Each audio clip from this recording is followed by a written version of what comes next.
many thousands of Australians, a constant companion in their lives are the books penned by Di Morrissey.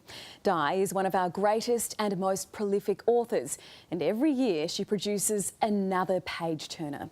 Her 30th novel, River Song, is about to hit the shelves, but as we discovered, this time around, it's been anything but easy.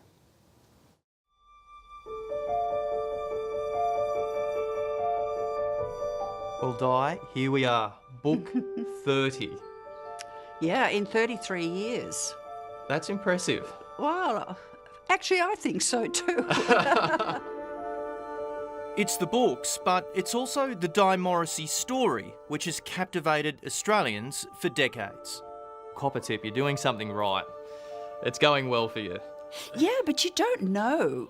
I just don't know if this is working. I don't know if, I still feel as humble and scared, and I just have to follow my instincts, still with every book. So this is where the magic happens? The excitement's still there. Yeah. But look, it came today. You ready? Ta-da! Oh, wow. And there's no doubt River Song will also bring joy to those who peel back the pages. It explores what happens when a group of small-town women win big on the lotto. Feel that. Numero uno. Well, it's like children, you can't have favourites. But this novel not only marks an incredible milestone for its author, it's dedicated to her husband. This book you would have been writing with Boris. How hard was it when he wasn't there for the end? It was very hard. He thought it was a great idea and he was very supportive. But he died quite suddenly of brain cancer with hardly knowing what he seemed a bit quieter or occasionally would forget things. And then one morning he woke up and he didn't know his name or where he was. Di and Boris had been together 25 years. They'd spent most of that time here, a home perched above a delta of the Manning River on the New South Wales mid-north coast. I first met Boris when I was 15, and he was a cinematographer working with my mother, who was a film director.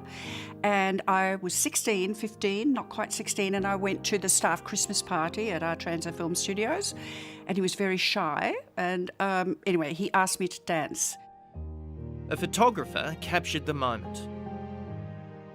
The first Christmas together, Boris gave me the photo that man had taken at the studio of us dancing together.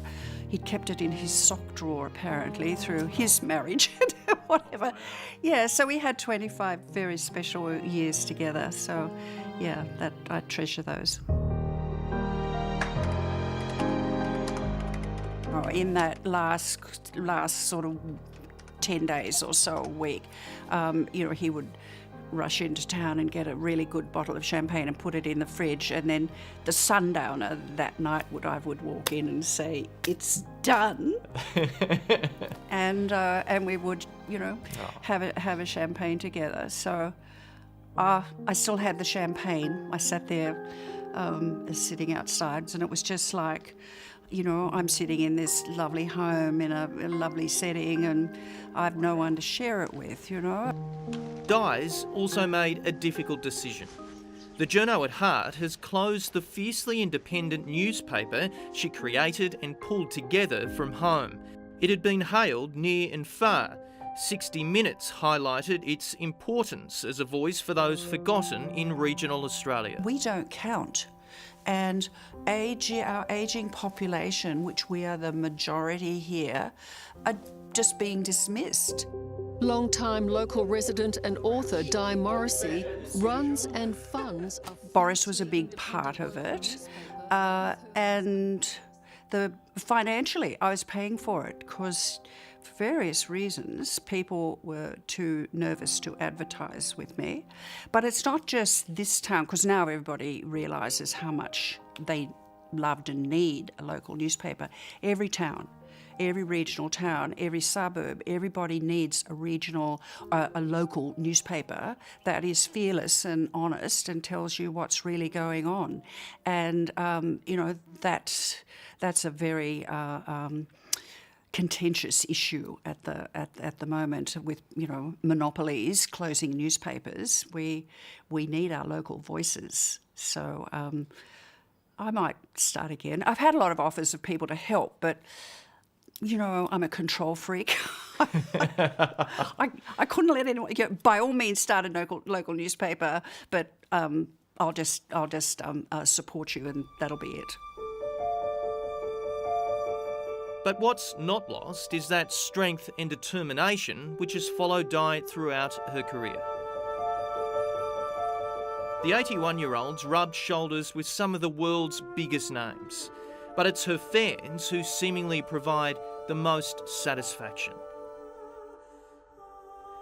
While Riversong will forever hold a special place in the author's heart and home, it's far from the end.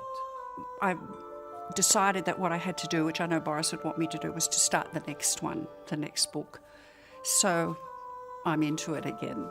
I've been out researching in the back blocks of central Queensland and have found an amazing story. So, you know, I go to work every day as I always did, but it's a bit hard having that glass of wine at night on your own. And Di's own story perhaps even more moving than her books. Riversong will be in bookstores on Tuesday.